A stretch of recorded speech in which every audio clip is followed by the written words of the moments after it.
everyone. Welcome to the Sackhoff Show. Happy Tuesday.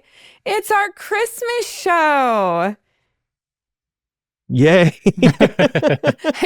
I was waiting for I was thinking in that moment in my ADHD head that maybe we would play a jingle or something there.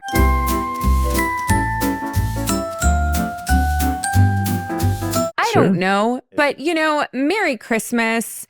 Happy holidays. I am joined by my wonderful producer / co-host, usually, Jeph. That's my Christmas gift for the episode, is that I get to be a co-host again. You get to be a co-host again.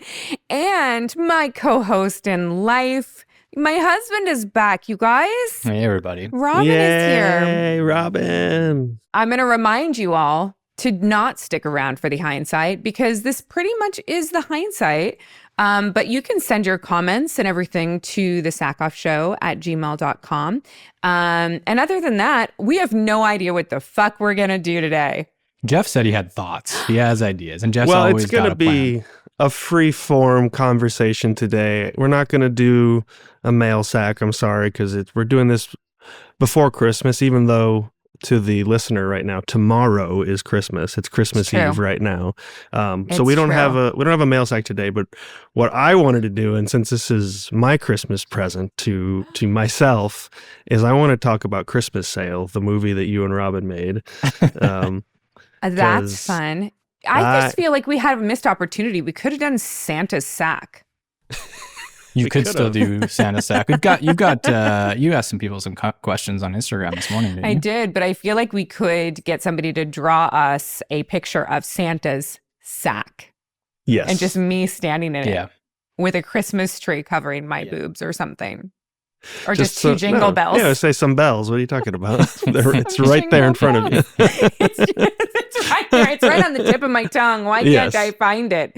Two bells, two jingle bells. It's true. 2 balls and 2 bells. 2 balls and 2 bells. Well, maybe I have some backup stuff we can get to, like some Christmas questions that aren't necessarily from fans, but we can ask them later. But it's been a while since I've been on here, and it's your guys' relationship has developed so much since I was here. Yeah. I'm nervous to be in between this dynamic. Let me say that. I do. I feel like you've missed out on so much. I have listened to you guys. I listened to you guys talk, and I don't know that my brain works the same way that your guys' brains do. It's true. Don't worry. I do feel like Jeph has said to me multiple times, "Are we the same person?" Yeah. Yep. Don't worry, Robin, there's plenty of room in the sack.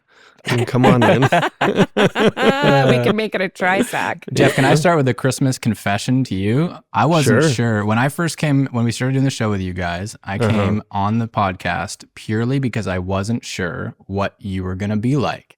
And we didn't know.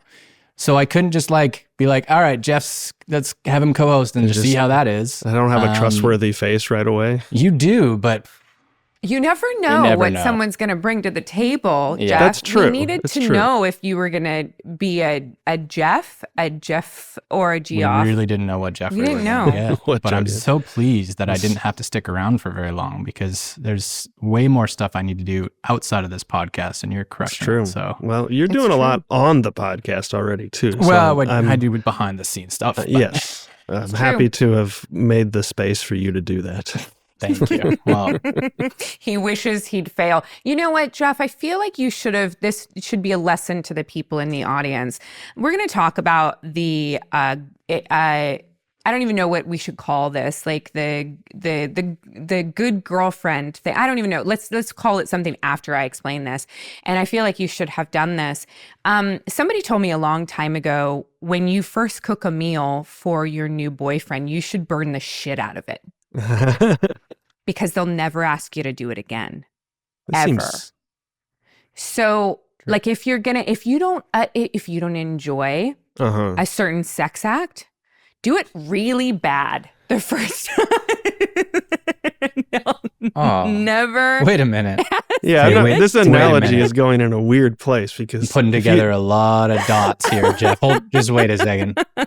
Wait a minute. You know what I mean? Like, any more Christmas confessions, Robin? Jeph, you should have failed miserably at it. You should have been just weird It's more at way hosting. more That's weird. what you're More talking at co-hosting, right? Yeah. We're not talking about No, something Yeah. else. producing Okay. stuff here. I feel like we Yeah. should move this to Christmas. Jeph, when you were growing up, did you guys open presents on Christmas Eve or Christmas Day? When I was growing up, it became, well, we had the whole thing where you would open like one gift on Christmas Eve and then you would open the rest on Christmas Day. But then I got the joy later in life of being the child of divorce, which is a whole other process. And I don't know, are you guys, your parents are both still together, right? Yeah, Yeah. Yes. Yes. Yes, We yes. both Sure. go, yeah, Yeah. sure. They're not divorced. So the Emotionally, but not Yes. physically. for the Exactly. for the listeners who come from Broken homes. broken homes, they'll know the feeling of you get two Christmases. You get Christmas at one parent's that happens either the night before on Christmas Eve, you go do the Christmas with them, and then you do Christmas with the other parent, or you do Christmas morning with one parent, and then you go over to the other parent's house for that. And now I get the pleasure of both my parents not even living in the same state, so it's every year. It's like, who am I going to go visit? So when do I open gifts? Whenever I get the chance. You're like, they don't get me anything. Yes. Yeah. Yeah. Well, I think that we should actually acknowledge the fact that, not like keep it down for too long, but acknowledge the fact that the holidays are a really hard time of year for a lot of people. Yeah. I mean, not to go this direction, but especially these days when, I know the like Thanksgiving, going home after Election Day on Thanksgiving is always tough for people. I think just in general, I've found as I've gotten older, there's a certain, I don't know if you guys feel this, but there's a certain side of my family that I've sort of am losing touch with as I've gotten older. Like when we were younger, we would all go to that side of the family and hang out. And then it's just kind of like, as my life has gone in a different direction, that whole side of the family is just kind of, there's like a branch happening in my family where there. Yeah. It's tough, right? Too, because as you get older and you sort of form your own relationships and you form your own family, we have this desire to create our own traditions. But at the same time, I don't want to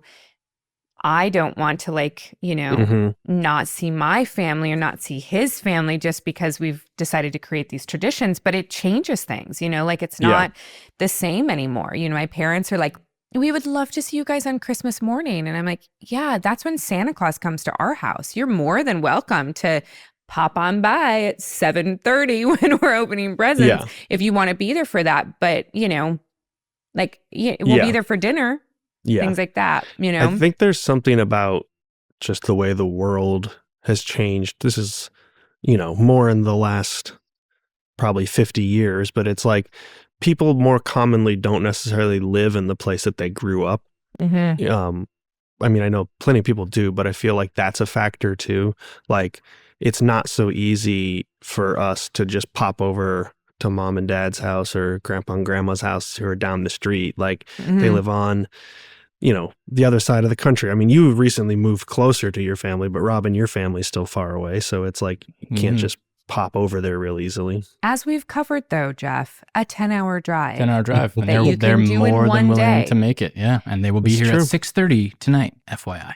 Oh, They nice. just told me. Good. Awesome. Well, so Just in I time wanna for take Christmas. Just in time for Christmas. I want to take this opportunity, though, to talk about family traditions, because I asked the fans what their favorite holiday tradition was. Favorite holiday movie. A lot of people said that they hate going to dinner with their parents. Like that. Like at their house or just go out. Like a lot. It seems like a lot of people have a tradition where you go out to dinner, maybe on Christmas Eve or something, or Christmas Day or whatever it is. A lot of people seem to hate that. I can see that. I mean, I guess a lot of people probably have a tough time with their parents in general, and then you're forced into a thing, and there's a lot of emotions that probably come with that. Yeah. So here's one. Find the German pickle in the tree. Excuse me? So is this a euphemism, or is there an actual thing where you hide a pickle in a Legit. tree and then people have to find it? I believe it's a wooden pickle. Oh, I is think it a it's wooden pickle? It's not a I penis. think. Well, why? No one said penis. No one was thinking. You don't think penis when I say a German pickle? Well, I think penis because I know you're thinking penis. Oh, So that's then why I I was go- laughing. So Are you both Googling it right now? I found the Wikipedia page, and it's Find a called German pickle in a tree. the Christmas pickle. That's one of the sex moves that I tried that she wasn't very good at. Yeah. know what But here's the thing, you guys. The Christmas pickle could actually be like a movie, like a mystery, or like It could be. the That's Christmas cookie. A little like play on pickle. words there. The Christmas The pickle. Chris pickle. Yeah. It's like, what happened to the pickle? Who took the pickle? Yeah. What are you gonna do if we need the pickle for the Christmas pageant, but it's gone? There's the Christmas pickle. Do? There's Jeff, you clearly watched a Hallmark Christmas movie today. I did, and I'm itching to talk about it, but let's Go. keep, this is so- good. Here's another thing that says, my family is terrible at planning Christmas, so we don't have traditions. How are you horrible at planning Christmas? Happens at the same time every year. You don't The have to. entire family is bad at it. You don't have one outlier that's like, let me do this. You don't have one person that's like, I can take the reins. You don't have one person that's like, let me try to make some fucking yams with marshmallows. You don't have one person who's like, let's go get a tree and have some hot cocoa. You don't have one person in your I don't family know. that's I'm like, gonna- we watch Die Hard? Not one? I'm gonna take their side. I get that. I get that. I also get it. It can be tough. It can be tough to again, we had family traditions until my parents got divorced. We can hit a counter on the screen every time Jeff mentions his parents' divorce.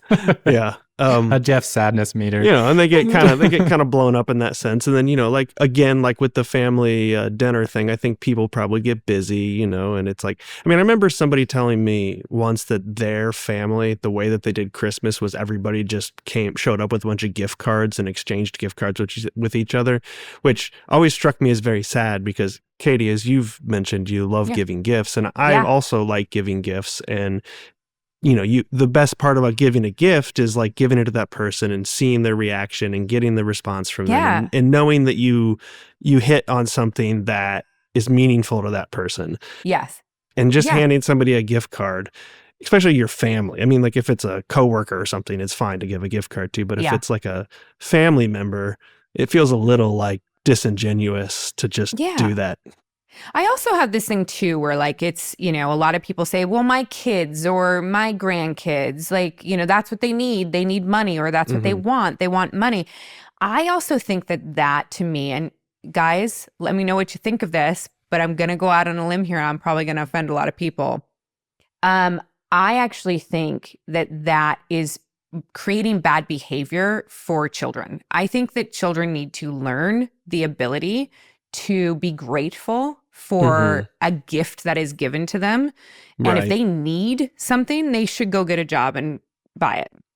And if they're not grateful, they need to learn how to fake it. Like the rest of us. The like rest a human of us. being. Important skill in life is to be able to fake gratitude. It is because it's not all about, Christmas is not all about you. It's about being with your family and being appreciative and grateful of each other's time and celebrating.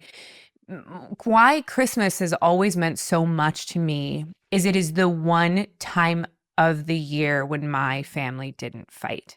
Yeah. And they didn't fight? They didn't fight. And if they did had to fight, be they nice. apologized. They tried not to fight because it brings out the best in people. It brings out, at least in my experience, it reminds you, who are the people I love? Who are the people I want to spend time with? Who do I wish I could spend time with? And you get reflective on the year, and the older you get, I think the more appreciative you become at the time you have with people. I love fucking Christmas. Yeah. And if you can dress it up and use any excuse to get gussied up and to like put festive stuff around your house, doesn't it just make you feel like happy when you walk by and you see my village miniatures all over the place, Robin?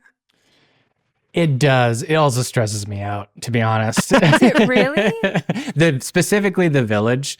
Jeph, we'll take some photos of this for people. Well, but is this because of the children? Is that what or is it? No, it's just because we have yet to have a dedicated place for the Christmas village. And Kate has these little, like, very classic vintage town pieces that she got from your aunt or from your grandma. From my aunt, from my mom. Yeah, and I've over bought time, some myself. I've collected them. But we've never had enough space to actually put this village together. So like it ends up on like the mantle above the fire, but it's not really, because you can't get all the cables connected. And then so part of the village is like over on another table. And so like for my like OCD brain, I'm like, I want this to actually look really, really good. And Kate's okay with like, if it doesn't all come together, that's fine.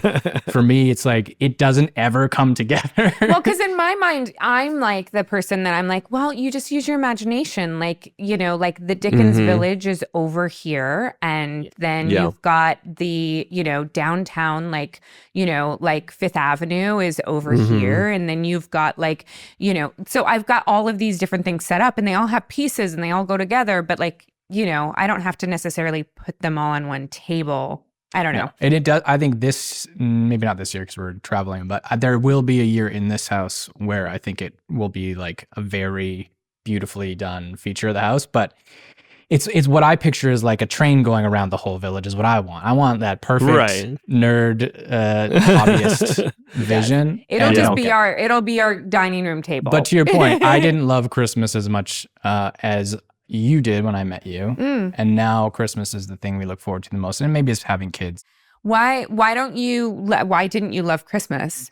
I liked Christmas, but my family is not like, when we're talking about having family dinners, and why I agree with Jeph is like family dinners, and also why I don't agree with the comment actually is because we didn't make a big deal out of dinner. So it wasn't hard to do. Like my mom would make a great meal, but it wasn't, my family's pretty small where we live. People didn't travel to come to us. So it wasn't a big deal to plan it, but it was really nice. And it was, you know, cozy and quaint. And I loved that, but there was no big family to do. Like cousins didn't come in, any of that stuff. So for me, it wasn't like such a hard thing to do. And it was just, it kind of came and went and was lovely. Now having kids, there's and also having a home, like I was living in apartments. I didn't do Christmas very big when I was living in Vancouver and struggling as an actor and bartender. We have a home that we can actually, you've seen me out on the ladder, putting up lights on the Christmas tree, on the trees outside. Like that's what I can get into. I can get into decorating the house. I love that. So now I'm more into it than I used to be, for sure. Can I ask a question that I've never thought of asking until now? So in Canada, you don't have Thanksgiving, correct? We do, but it is October 8th. It's the second Thursday of every October, I think. The second Thursday. Oh, okay. But is it for the same reasons as our Thanksgiving? Yeah, a little bit different because yours is so specific to the pilgrims coming and having their first meal with the First Nations. The Nina, is the what I Pinta, and the understand Santa for Maria. you guys. No, that was Columbus. That was not.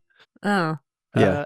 Well, but it's they're like one of the pilgrims same, came aren't they? over. The Mayflower was what they came over. Mayflower, right? Is that not the Nina, the Pinta, and the Santa Maria? That's Columbus. The 3 ships of Columbus. That's right. Oh, yeah. Okay. Same idea. But they all came over on a boat and then it's all colonialism. Got it. Yeah. And ours is still rooted like in colonialism, but it is not, if you go to Canadian Thanksgiving, it's not as big a deal at all. Like I'm still blown away by how important for some reason Thanksgiving is here. And that it's more important than Christmas is mind blowing to me. I don't get it. I don't really understand it, except that the only thing that makes sense to me is that football is tied to it now. Yes. And that makes sense that you guys are shopping, into that. because Black Friday. And shopping. Black Friday. But we don't do shopping's like, not big in Thanksgiving in I feel Canada. like in America, and Katie, tell me if you feel this way too, like the meal portion of Christmas is not that big of a deal because Thanksgiving is all about the meal. Thanksgiving is all about the meal. And it's my biggest complaint about your holidays in this country.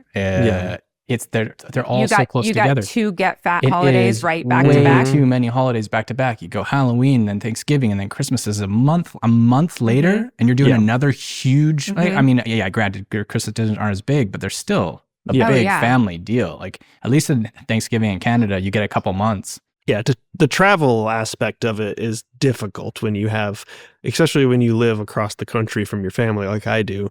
It's picking and choosing which one are you going home for. And then between me and my girlfriend's family, it's like 2 holidays every year. We're deciding where are we going for which one, you know, and Allison's family just moved to New Mexico. So it's like a little bit, it's like within driving distance. Like we can get there driving. Anyway, yes, it was bad. And I feel like, back to the Christmas thing, I feel like Christmas has really become just the consumer aspect of it, you know, and seeing family is good. But in America, it's just like, you know, Black Friday is like, I feel like as I've gotten older, I've seen that shopping time creep and creep and creep and creep. I think that's my problem with the gift cards and the money, though, is that I think you're losing the point of it. Granted, I know a lot of people, for a lot of people around the world, it is a very holy time. You know, for me, it's Santa. But it's still, I still think it's the meaning is the same. The appreciation for the people around you and the showing your thanks and your love for each other. And I don't know. It's a magical time of year, in my opinion. And I think that giving presents is part of it. If you give money, it's stupid.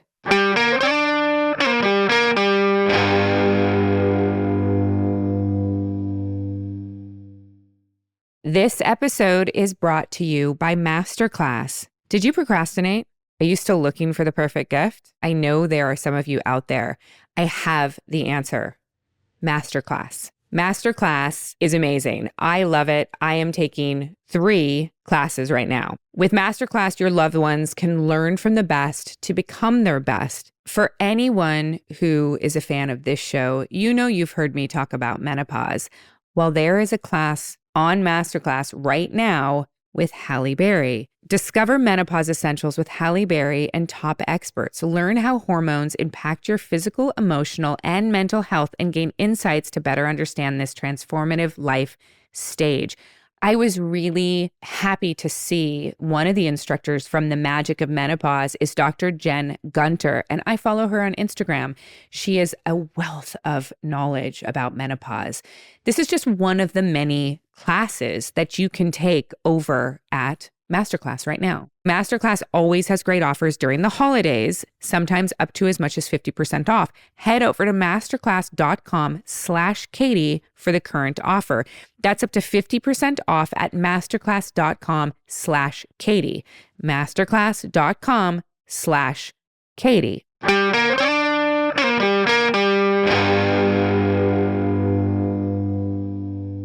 So did you grow up going to church on like Christmas Eve? We did. We went to midnight mass. Yeah. We went to midnight mass almost every year.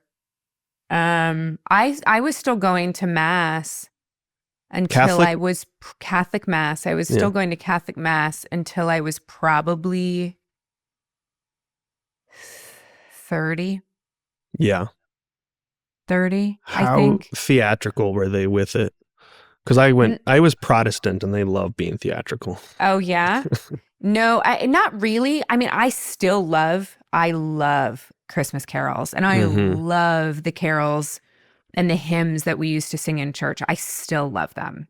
Love them. And, you know, I don't know. It's one of the things that someone said was that they get together with a bunch of other families and they do a 5-kilometer carol singing. Yeah. I think that's beautiful. Like, I love that. I love the getting together and like doing that and trying to spread I've done that before and gone around and caroling, and it is fun. When you're with a group of people, I can't sing for shit, but when you're with a group of people, it's fun to just go knock on strangers' doors and then just... Is there alcohol involved? Oh, yeah. I mean, you have your hot cider with whiskey in it, you know, and you're walking around. I did this in Nashville. It's very fun. Oh my gosh, that would be so much fun in Nashville. Yeah. I'm going to keep going through these traditions. So many people responded to this, Jeph. This is absolutely crazy. This is crazy. A lot of people make Christmas cookies. Yeah. It's a big thing. Yeah, I mean, that's an easy one, I think, to do because at the end of the process, you have cookies. So this is true, Jeff. So people it's easy to get people on board with it, you know, like versus like going to dinner with your family. You're like, I'd rather just eat dinner, right? You know, with my family or at home, you know, where it's like, you want to make cookies? And you're like, All right. I like cookies. Yeah. Yeah. Do you want to know what's funny, though? The thing that I noticed? I asked people what they're giving for Christmas. And then I asked people what they want for Christmas. They never lined up. Really? What do you mean? In the sense that, what are people giving? People are giving, there's a lot of cash. There's a lot of, gift cards. There's a lot of stuff like that. And there's some other stuff in here, of course. But I think the overwhelming number of the things that people wanted was, especially, there was a lot of, well, this sex just showed up on you. That was for one Christmas? of them. Yeah, that's what this person wants, is sex, which I completely get. But a lot of it was simple. It was simple. Time with family. Yeah. I want to relax and put my feet up. I want to do nothing. I want someone to do the laundry for me. Yeah. I want to spend time with my children. I want attention. Yeah. I want to never pay taxes again because I served in the military and think I did my time.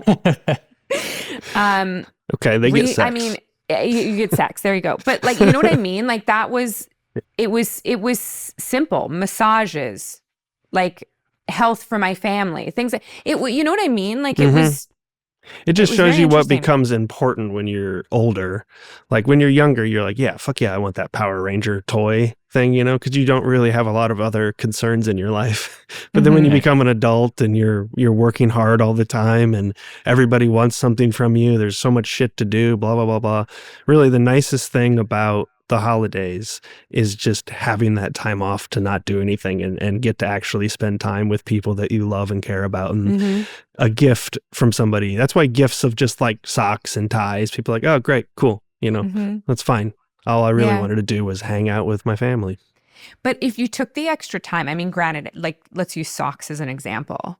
Like, okay, so you want to get someone socks. That's cool. But you know what would be, just take one more second of planning, and you'd have to do it just a little bit ahead of time. Get them monogrammed. Yeah. I know it seems stupid, but like that makes a person go, oh shit, you really thought of me. Like this took time. This took effort. Like even if you never wear them, that person thought of you longer than I'm just going to buy someone socks. Yeah. You know a funny story that reminded me of? Yes. I'm sure I can tell this story. It's probably fine. But so when my niece was born, this is Christmas related because my niece is actually born on Christmas Day. Oh shit. She'll be 7 this year, I believe. And it's this old world tradition where when a baby is born, they give them blankets that have their initials on it. I don't know if you guys receive this or whatever, but the way that they do it in this like classic old way is they put the first name initial and then the last name is big in the center and then the middle name is after that. Yes. And so my niece's name is Heron Virginia Porter. So she received all of these blankets that say HPV on my very sweet aunt made them, and she's a very sweet older woman who did not know what she was doing. But I love it. I love everything about it. I'd frame that shit. I think it's hysterical. They're still around. Yeah. I think it's hysterical. Yeah. That's amazing. What's your favorite Christmas movie, Jeph? Now it's Christmas Sale since you watched it. Yes, since I watched Christmas Sale, it is. God, I should have thought about this, but I have. What is my favorite Christmas movie? I'm actually a big fan of like the old Rudolph the Red-Nosed Reindeer claymation movies. Like those are just like movies that I'll always put on at Christmas because you can find them for free on YouTube. I'll just throw them up on and I like watching them. When's the last time you watched that movie, Jeph? Probably like 2 years ago. It is terrifying. Yeah. Through the eyes of a child, which is what happens when you have a kid sitting next to you. We put it on for Ginny a few nights ago. And we were sitting there watching it. And when you have a kid, all you're doing is watching it going, oh, what is she taking out of this? And you're like worried this. It is horrifying. The Abominable Snowman is legitimately one of the most terrifying things. And Ginny, credit to her, she stuck it out. And she's usually pretty scared of stuff. Yeah.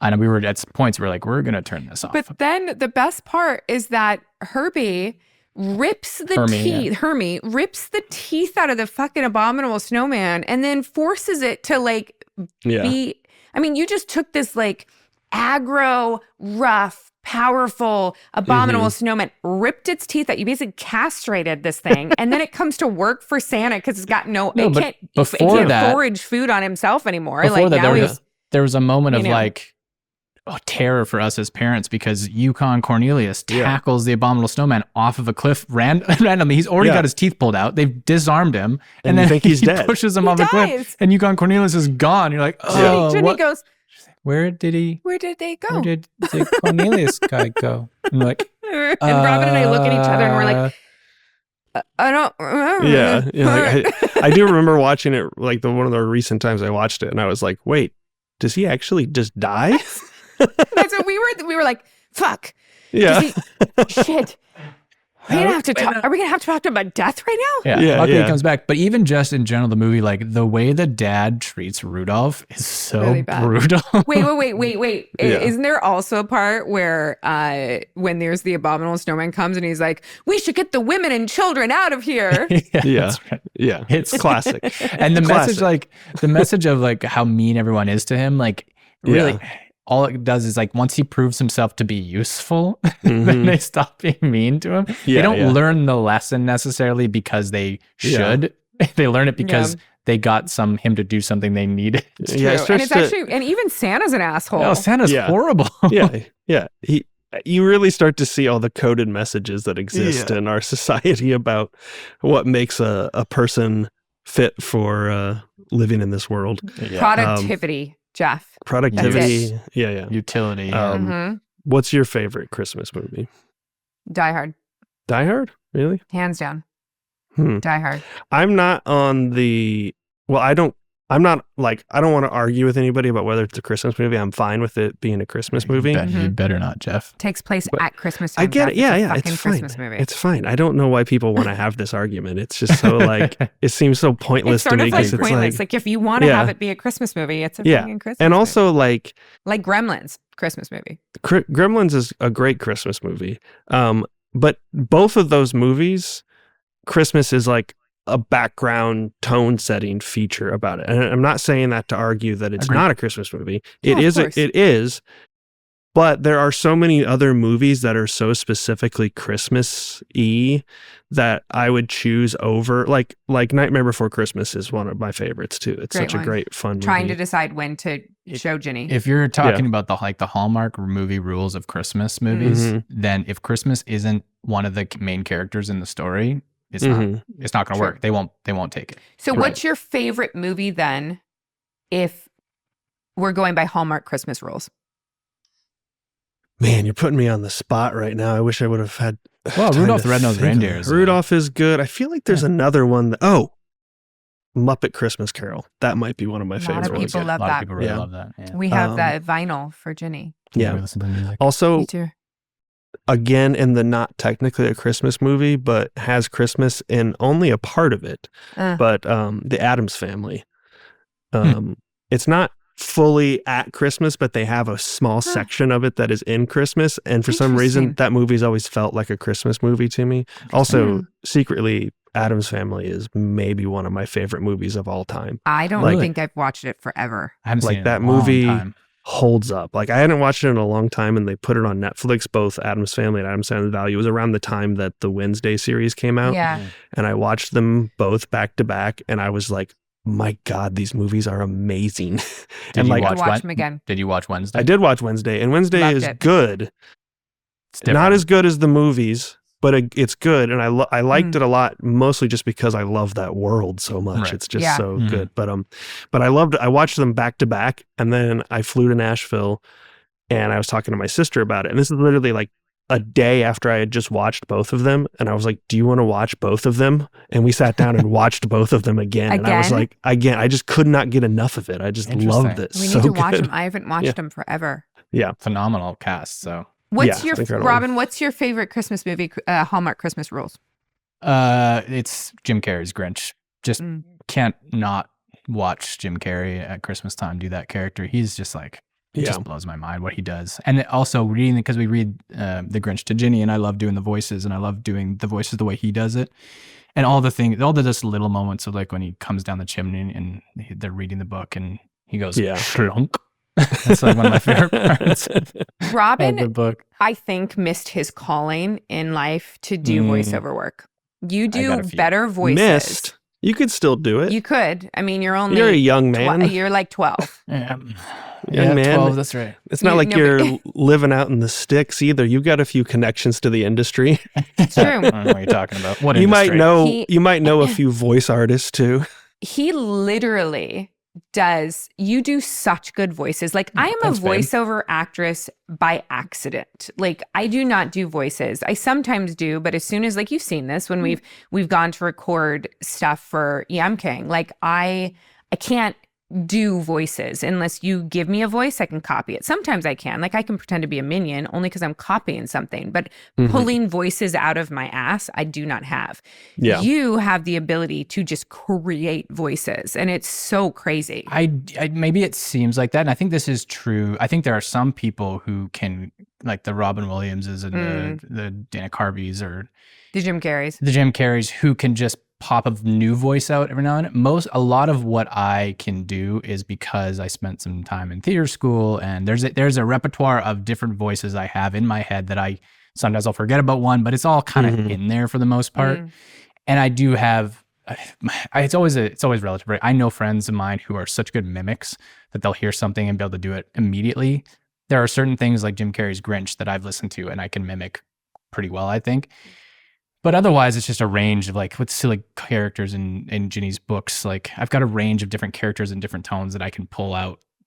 So it's, I don't know, it seems to you like I'm just like coming up with them on the spot, but they're kind of all in but there. He's secretly working on them. Secretly workshopping them. Well, and he's in the bathroom at 3 a.m. trying one out. Well, when you go to theater school, that is something you do is like we did a project called a vocal mask when I was in my last year of school. And the whole thing is a one-person show that you do in front of the school as your end of year project. And you have to create a minimum, I think it was a minimum of 10 characters that you play, and you have to do the physicalities for each and transition between them like really cleanly. And that was probably my favorite thing that I ever did in school. I created a show that was about Disney characters gone wrong, and there's murders, and Snow White's a bad character and she murders the dwarves. It was really twisted and gross. And I did all the characters for that. And then I took that and did that as a one-man show in some festivals. And that was like the training ground to come up with a lot of the stuff that I still kind of can do. But people who know me, my friends, if they hear one of my voices, they're like, yeah, he pulls that out when he needs to. I'm sure that's true of like other voice artists though, you know. I think it is. Yeah. I'm sure it is. We should talk about Christmas sale. I wonder if people are going to be like, did they even talk about Christmas? Well, we talked about Christmas quite a bit here. Yeah, we talked about just divorced family multiple times now, and that's very Christmas oriented. Yeah, we unpacked some of my pain for a little bit. That's Christmas. We should tell people to watch Christmas Sale though, so that they can, when they listen to this episode, they can. It's on Hulu. It's on Hulu. It's also on Hallmark Plus. Ooh. Is it on Friendly app too? I don't know what that is. Oh, the Friendly app is awesome. It's got some good stuff on it that you can get Hallmark movies on there sometimes. Well, it's on Disney Plus. So if you want to find some more, but I think it's on Disney Plus through Disney Plus Hulu. Yeah. Oh, I was going to say, wow, that's strange. I went on a little adventure trying to find out how to watch it today, but I ended up just finding it through Amazon actually. Oh. So did you buy it? I signed up for a free trial of Hallmark Plus that I will be canceling. I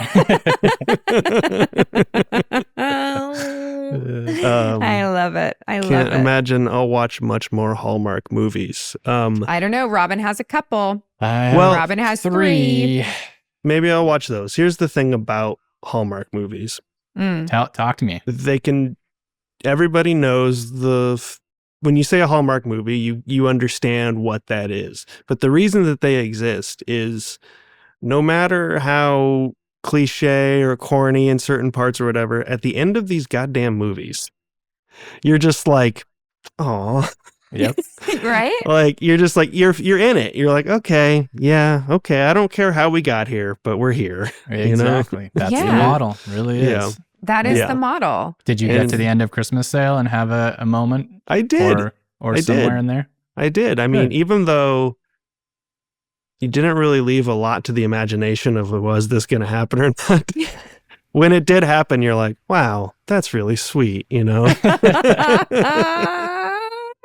How does a movie like this come about? Is this your concept or is this them coming to you with a concept? How does this Christmas sale specifically work? Started with Kate telling me she wanted to write a Christmas Hallmark movie. A director came to you and told you should, right? Or somebody? So I had a friend of mine who was a director, Canadian director, producer, writer, director, who literally said, you should do this. And I called my manager and I was like, I feel like I could come up with an idea for a Hallmark Christmas movie, like 5 of them in a day. Yeah. And he said, well, if you can do that, and if Robin can write the treatments, I'll set up a meeting. I'll get the meeting with you for you guys. So we did. And that's what we did. We sat down, came up with 7 different Hallmark Christmas movie ideas. Mm-hmm. Robin wrote mini treatments. I think we would call them mini treatments, or we just had mini pitch docs. For them, they don't really want. This is the thing about Hallmark is they don't want you to get too deep into the story before they start looking at it, because they're producing so many projects every year and their slate is always full from the previous year, like going forward. Mm-hmm. If you put too much time into it, A, they may already have that idea and you've wasted a bunch of time. Mm-hmm. Or B, and also B, they want to craft the idea because they know their brand is so specific. And I naively, when Kate came to me, I said, I can write a Hallmark movie in my sleep. And people often, we both thought that. And people come to me often and are like, it's got to be so easy. It is possibly the hardest writing I've ever done. But so what you do in the pitch is you go in, we went 7 ideas and they were like paragraphs, probably like half-page paragraphs, just the idea.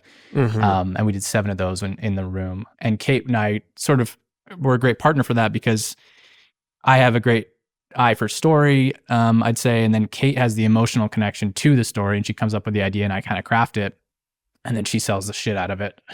I cried in the room. Christmas sale, she's crying while she's telling the story. I loved working with them. Yeah. Mm-hmm. I loved working with them. Really easy to collaborate with. The entire process of going in and pitching, selling the idea, writing the project, getting it onto the screen, acting in the project, the entire process of it. Where'd you shoot this at? Bowen Island. Where's which that? is Vancouver. Vancouver. It's not Vancouver Island. No, you're right. It's off the coast. Off the coast of Vancouver. A place called Gibson's. Okay, it was beautiful. Gibson's. The place looked beautiful. Yeah, it was, and it was a short shoot, right? 15 days. 14 days? Yeah, 15 or 14. They shoot so super fast. Well, there's also a heavy use of ADR too to convey things. Yeah. And I got the impression that they also probably consider the fact that people put these movies on and aren't fully paying attention.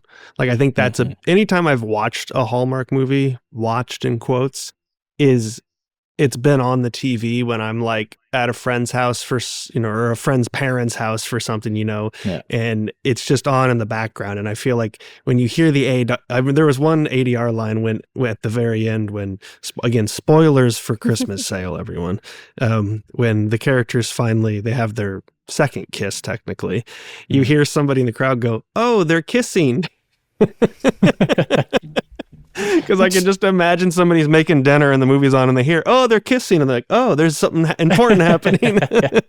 Or you just can't see it because it's so far away. Yeah, there was quite a bit of ADR stuff, I think, too, because they were shooting a couple of scenes in like the Christmas market. They were on gravel, and I think they had a hard time, so they had to do a lot of ADR work on. We were trying to put down blankets and Fernie blankets and carpets and the whole deal. And I'm just so happy that they left in we got to hire one of Robin's closest friends, Derek, to play the nut vendor, and they kept in the line of "You're nuts." So I wrote that line down as one of my favorite ones. Here's your nuts, or something like that. It's been my goal in the other Christmas movies, and it hasn't. I can't remember if I got it passed on the other ones. I have tried to have a nut vendor in the other movies as a theme. It's a little Easter egg.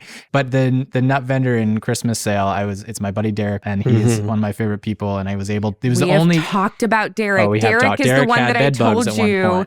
No, we didn't talk about. Oh, no, we have talked about that, but we haven't said it by name. So we need to bleep his name out. I don't think you can. But Derek is the one that I told you that wears like the creepy guy glasses, got his hair super long, wears tube socks up to his knees, and like overalls. It's the Dahmer. Yeah. He is the Dahmer. That is Derek. We hired him as the nut vendor. And the line he has is my favorite line, and I can't believe they let it stay. And it's first off, he looks nothing like that in the movie. No, he doesn't.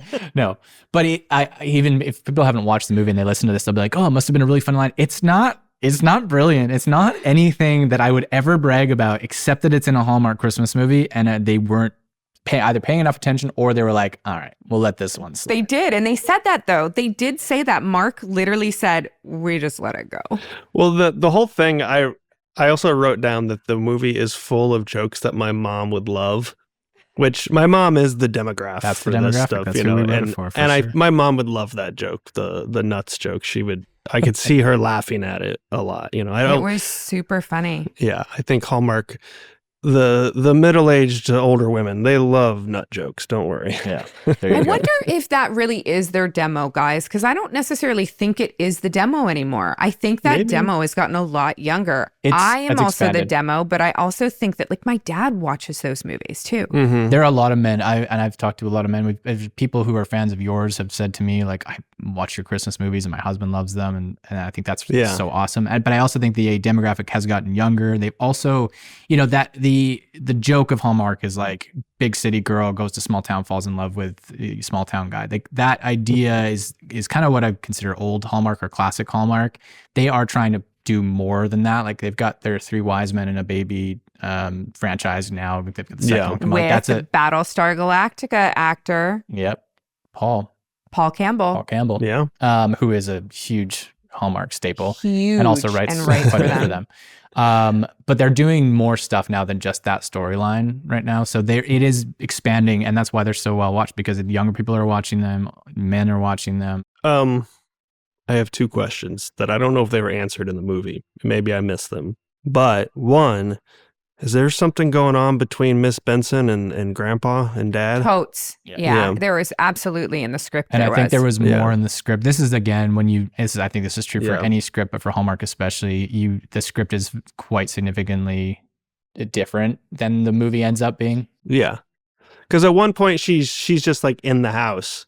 Like, Katie, your character comes home and she's just there decorating it. Yeah. And I was like, what's she doing in the house? Did she break in, or was she just already there? Yeah. Mm-hmm. There was a lot of that, more of that relationship built into the script that I don't think they had. They just didn't have time. That's the thing. You try to build, they do want those other characters to have full arcs, but you just don't have the time in a 70 or 82 minute movie or whatever it is to get all those characters through.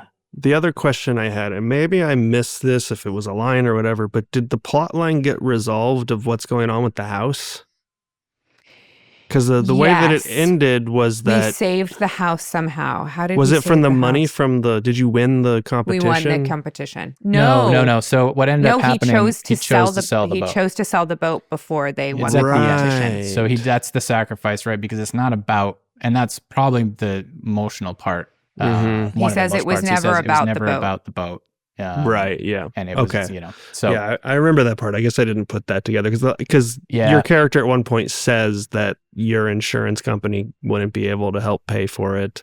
And, I was putting together, I thought, she's going to win the thing and the money is going to pay for the house. That was their plan. But this I struggled with this when we wrote this too, of like trying to figure out the logistics of how a bank, and this is Hallmark world where you're like, what would be the plausible way that this would still happen? That's, that the bank Robin would do kept something trying like to make this. sense of it by like researching like bank, like and like like loans and I was when you like, can- stop trying to make sense of it. Doesn't make So sense. eventually they were just like, just stop trying to make it seem like it's logical. And like that was the, if you talk about the fact that he was supposed to have Alzheimer's, it makes complete sense. Of course he was losing his house. He forgot to pay for it. He forgot to make payments. He forgot to do something. You know what I mean? And you came up with a reason where you were like, the mom used to take care of that stuff, is what you say in the that was script, the solve for that. Because originally it was much easier to be like, it's been going on a long time, and that's why a reasonable person would have paid, but he's not in his right mind to be able to do that. Yeah. He's forgetful. He's forgetful. Yeah. I mean, I would probably do the same thing, to be honest. I mean, you guys, I'm getting forgetful. Yeah. What did I forget the other day? You forgot what you forgot. I forgot it. Where I just went, I have no idea. Yeah. You'll remember. I forgot that. Did you catch the moment I mentioned to you yesterday where Kate and the character hand? Patrick I Sackhoff, missed who it, plays but Luke? where is it? It's my favorite it. moment. It's in the dance at the barn Christmas dance For the first and kiss. Yes. Do they kiss there? They don't kiss there, do they? No. They do. No, they lips do. Connect. Yeah, they do. Do they? Do we I do a mean, double if you're kiss there? not connecting lips, then you're No, because they you're kissed. very did close they? to each. No, you kiss. That's a kiss. Then we have 3 kisses because you guys kiss on the boat when the boat sit parade's happening. Then you kiss at the end of the movie, I assume. Because you and then there go must to be another the what do they call it? The ball, the winter ball. The You go to the winter ball. Yeah, and that's where it is. This is after, and I just watched this movie like an hour ago, so it's fresh in my mind. Okay. Okay. They kiss. They kiss. You're right. Because you are, first off, if I can just recap it, throughout the please. whole movie, everybody is trying to get Luke to hook up with somebody. I wrote down everybody's trying to get Luke to fuck. Because it's like his mom and everybody's like, what about this chick? What about this? And like, it's just like very apparent that everybody's like, Luke, come on. And then he tells Patrick Sabongui has actually worked for Hallmark since as well. Yeah, and you guys worked on The Flash together. That is a trivia that was on Amazon.com that you guys worked on The Flash together. Yeah. Then he tells you, because you ask him, why aren't you with somebody? And he tells you, oh, there's lots of people that, whatever, which he's not lying. People are moms are throwing their daughters at him all the time, They are. And then you confess to him later when you're working on the boat that you had a crush on him when you guys were kids. Yeah. But then you go to the dance, and that's when he's all got this thing against the dance. He doesn't think the dance is his scene. And then he does then awkwardly ask you, but by inviting the whole family rather than just you specifically to the ball. So tiny piece of trivia. Mm-hmm. Bear McCreary and his brother wrote that song and performed that song that we played during the Christmas dance. This is the most Battlestar Galactica Hallmark movie ever. I called Bear and he went, we can do that for you. That's awesome. Yeah, that's really cool. Should have got him to do a cameo for you. Yeah. Just him walking by with a drink would be great. But at that dance, Jeph, right? And maybe it's after the kiss then, because it's, Kate and him hug, and her hand comes around his back, and there's just very featured on the camera, and it makes me laugh every time because she does this like sort of closed-handed like pat. Well, because I came in and I was like this, and and it was just very like it's just. I'm gonna have to go back and look strange. at it before my 7-day trial goes up on Hallmark. That movie was hard for you, Kate, right? We talked about that because a different style of acting and like very different style. The directing note, which is an accurate note to give on these movies, was always like everyone smile, happy face, Christmas faces, and that's obviously not Kate's normal project to be happy throughout. But it's not my normal style of acting, but it's me in real life. So it was trying to be more like me on camera, and me on camera is not easy because that's like, no, I act. Oh no, you just want me to be myself? Oh, I'm not comfortable doing that. But you told me, you did tell me that when you watched it, you were like, I'm smiling too much. There's a smile going through every scene that I don't need to be smiling as much. But I listened to that note and I took it to heart. Like smile all the time, Christmas faces. And I was like, okay. Because you thought that's the Hallmark. I thought, know something I don't know. Right. Okay. Yeah. And it was just too smiley. I thought it worked. This is just a weird little side tangent, but it's since getting to know you and working with you, it's actually been sort of strange to watch you act now. It's weird, right? Because I've known you as an actor for many, many years now, watched you on lots of projects, but now that I know you, it's a different feeling. Like there was a moment in one of the new Star Wars cartoons where you have just like one line in it. Yeah. And it's like Empire or something. I can't remember what it was, but I was watching those. Yeah. And I heard it, and my thought wasn't, oh, that's Bo-Katan. My thought was, oh, that's Katee. Yep. Changes. It's just like, it was like different. And so I've I think ruined Star Wars for you. Well, and many other people. I'll get through it. But I think my point is watching you in this, because it is more like your natural personality, it didn't throw me off. So I wonder if people that aren't familiar with the real you watch it and are a little thrown off by that, So possibly, yeah. But I thought for the material and for the world, you fit perfectly well into it. Thank you. I agree.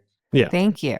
It felt like Hallmark has this wonderful way, though, of with their main stars of like, you are just like impeccably dressed. Your hair and makeup are impeccable when you're just going out for a coffee with your daughter, and you walk up and your lighting is boom, magical. I know. It's like, you look so pretty all the time in Hallmark movies. I freaking love it. Yeah. It's like, no wonder people are falling in love with these people. I mean, like, here's the deal though, is that like, in most of the acting that I do, I don't get beauty wipes. I didn't even know what a beauty wipe was until I was on The Flash and I was told everyone gets beauty wipes. And I was like, wait a second, what is a beauty wipe? And they're like, you're going to have to explain it. Tell us what that is. I still don't know. It sounds like to me, they've put a filter on the film and they just like give you a beauty wipe and everyone, I don't. There are Don't filters you can put on cameras that are like... I think that's what they're doing is everyone gets a beauty thing. I thought it was a VFX thing. I thought it was a post-production thing too. But maybe it is. You're getting retouched in post? I think so. But on Hallmark, you just get beauty lighting all the time. I don't get beauty lighting. I'm the type of actor where they're like, can we punch her in the face again? She'll look a lot better and more like the character. If we can put can we put some sweat all over her? Can we, you know what? We need to put the oil in her hair. That'll look really good. And on Hallmark, like I'm used to coming to work where they're like, can you not wash your hair for like 4 days? That would be great. It really helps me because then I don't have to dirty your hair every freaking day because your character's always dirty. On Hallmark, they're like, can you wash your hair every single night, please? And come with like perfectly clean hair every morning. Yeah. And I'm like, what? Yeah. You want to do a hair every day? There's a part of me that wants to, and I'm talking to you, Robin, I know this would never fly, but there's a part of me that was thinking the tropes of these movies, as you were mentioning, it's like, big city girl comes to small town, but the small town she's from is also always the most picturesque, beautiful place, and I was like thinking about my hometown, and I'm from a small little factory town in the middle of Illinois that's always gray. It's either humid or cold or whatever, and I just like, could you make a Hallmark movie about that place and somebody coming to this little shithole town in the middle of Illinois? I mean, you guys, I kind of feel like we should write that and just put it on YouTube or something, or sell it to Tubi or to, Netflix or something like, and I feel like everyone has tried this trope of the anti-Hallmark movie. But I think that you could actually write a really like moving Christmas story. Stacey Harding directed this movie. One of the things that she introduced was Andrea's Oven. Okay. Andrea's Oven is the cookie company that made all the cookies in that Christmas movie. I ate so many Christmas cookies. They are so good. And if you go to Andrea's Oven, you can literally order these Christmas cookies. Everyone loves them so much that for our wrap of Mandalorian, I had her create a sleeve of custom cookies, which everything she does is custom. Yeah. Custom cookies of Bo-Katan's helmet, Mando's helmet, and Grogu. Wow. And she creates these sleeves, and I bought like 150 and gave them to the crew. And the crew members were like, these are so good. Wow. They're phenomenal cookies. Is it local up there or is it? It is Canadian, but she will ship to the United States. Interesting. You Okay. have to get your Christmas order in ahead of time. So she might be full already for Well, Christmas cookies. This but is Christmas Eve, so it's probably. Well, it's too late. But the coolest thing about Andrea is that she will do for anything. You email her and she will, and I think a sleeve is like $12. So it's, it's a handmade cookie sleeve, or you can do one individual cookies or boxes or whatever.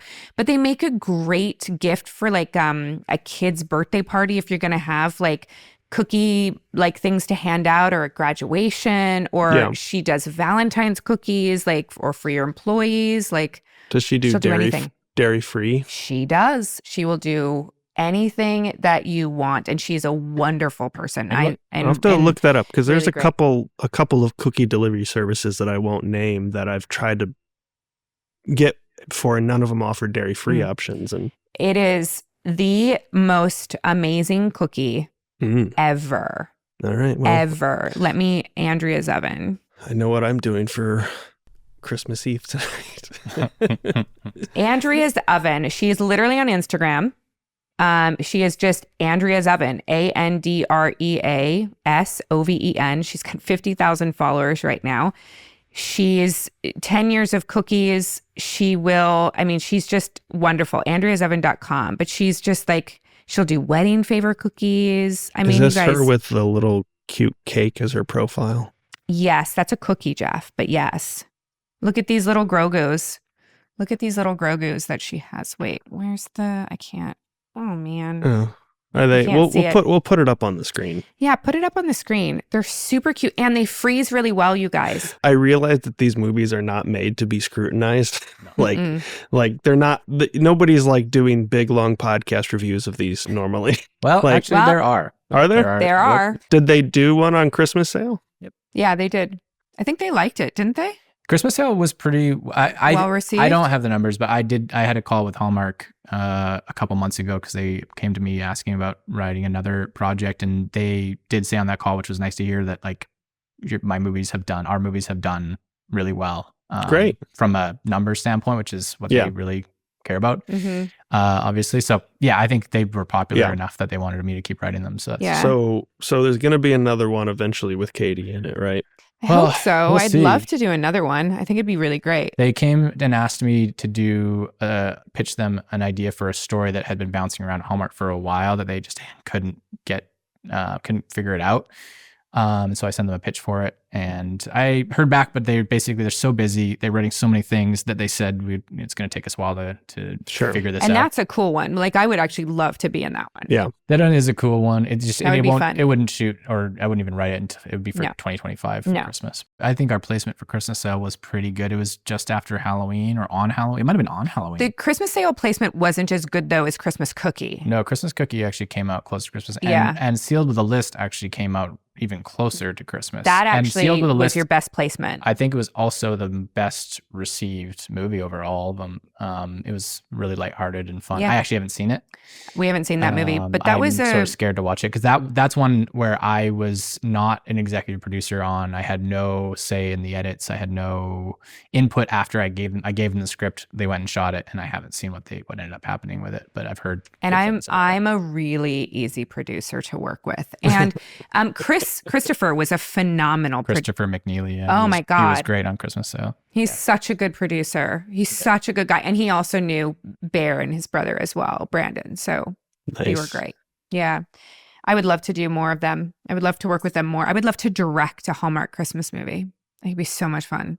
If your friend is not available to do the nut line, I'm always here to be your nut guy. Did we get a nut vendor in Christmas Cookie? I don't remember. Yeah, there is. It's in the scene where they're trying to do reconnaissance on the person that they think stole the recipe, right? And he's buying nuts from a nut vendor, but I don't think the nut vendor was allowed any lines. Yeah, I don't think so. Because Derek got to keep a line, and we fought for it, and I think they allowed him to keep the line because he was our friend. Oh, I'm sure. Yeah. Oh, so well, you are the producers, so. Well, we had not that much power. Like when it came to casting choices, we did not have a really much of a say at all. Did you not really? You didn't have any choice over Patrick? No, but we were really lucky. Like Patrick's a good guy. He's a good actor, and so we were really lucky with that. But no, I mean, like, I'd never met Patrick, so I always want to work with someone that I've known, especially when you have to have this romantic relationship. So Christmas Cookie working with Victor Webster would have been great because I've known Vic for 25 years. So that was a choice, and we got Vic, and I was really excited to get Vic. Victor's also an established Hallmark staple, actor. whereas Patrick had never done a lead part role he'd been in Hallmark movies as a side character, but not as a male lead. As the male lead, yeah. And we did have a wish list that we went to Hallmark with for Christmas sale, with actors that Kate knows that we were hoping to get. But they're some of them aren't Hallmark enough, and then their availability and all that stuff. Yeah. Was there any pushback to you being in it, Katee, initially?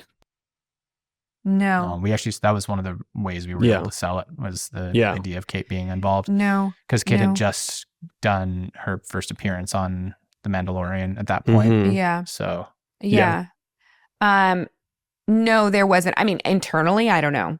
I don't know. I mean, it's I know that I don't, like I said, I don't necessarily fit that mold.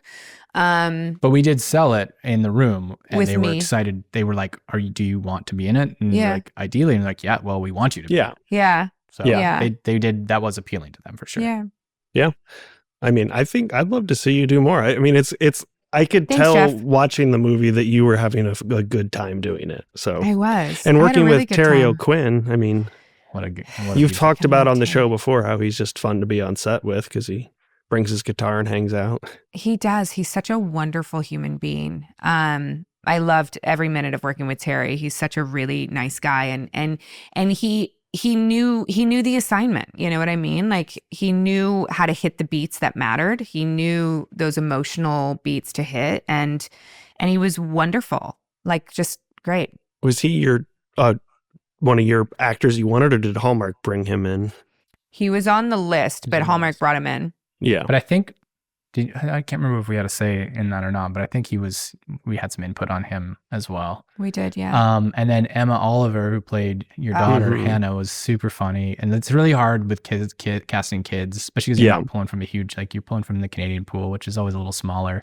And it was down to her and one other girl, and they were both phenomenal. And Emma was just she was on set. She classic was so funny. precocious child. She was so funny. What was the thing that I was getting her to do? I can't remember. Do you remember? It was something sassy that you taught her, yeah. No, it was something about like where you would say something. What was it? Something that we would say? Was it like talk to the hand or something? No, I have a video of it. It was quite funny. I don't remember what it was. And I took a video of her doing it because she was so funny, and her mom was wonderful. And she works a ton, actually. She wasn't she on the train movie show? Oh yeah, that's how I knew who she was. She was on Snowpiercer. Snowpiercer. She was also on the X-Files, the rebooted version of it. Yeah. She's a phenomenal actress. I literally saw her on Snowpiercer and told them that's who I want. I wanted her. And when you're doing a project like this with kids, it's just, you have 15 days. You don't have multiple takes. So a kid like Emma who can come in, hits her lines, hits her mark, like that's so important outside of like acting ability. That's almost more important. So sometimes you'll see a kid actor in these movies that's like not hitting the emotional content you really want them to, but you probably are guessing they cast them because they can get the job done in the time that they need to get it done too. Like, it's so important with children because you also get the kids for a shorter shoot day. So you want to work around shorter hours for them. Yeah. Oh, this is what we had her do. We taught her how to do the cat. Oh, it's the Will Ferrell. Yeah. We taught her how to do Will Ferrell's audition. First SNL. SNL. Yeah. And it was so cute. Look at her. She's pretending to be a cat. She's so funny. Yeah. But yeah, I thought it was a fun watch. It's not my type of thing normally to watch, but I sat down here and I watched the whole thing, and these are the things with all these types of things. It's the reason why they work is because they're engrossing. You get into the characters, all the little things that you want to like nitpick or could complain about just go away because you're like at the end of the thing, even though the guy was apparently hiding in the boat the whole time when they were saline. He There comes was a out lot of the talk boat. about how that was going to work. Yeah. He comes out of the boat and you're like, "Aw, there he is." you know? And it works. And for me, I watched even when I was reading the script for it, I would read the Terry O'Quinn daughter stuff, and it would get me every time because I'm a sucker for a dad-daughter relationship, or even son-daughter, whatever.